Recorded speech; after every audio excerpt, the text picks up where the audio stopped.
எண்ணும்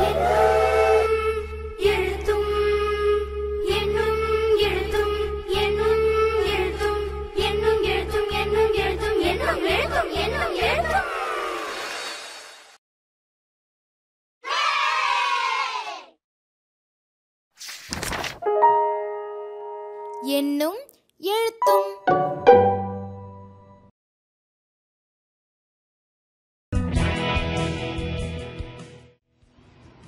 இரத்த ஓட்ட மண்டலம்.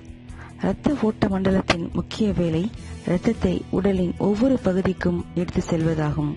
இரத்த ஓட்ட மண்டலம் பின்வருவனவற்றை உள்ளடக்கியது: இதயம், இரத்தம் மற்றும் இரத்த நாளங்கள். இந்த மூன்றும் ஒருங்கிணைந்து எவ்வாறு வேலை செய்கிறது என்பதை நாம் பார்ப்போம். ஒரு வெற்றிடமான தசையாலான உறுப்பாகும். இது சற்றே கூம்பு வடிவமுடையது. இதனை சூழ்நிலை இரட்டை எடுத்து சவ்வானது பெரிகார்டியம் என்று அழைக்கப்படுகிறது.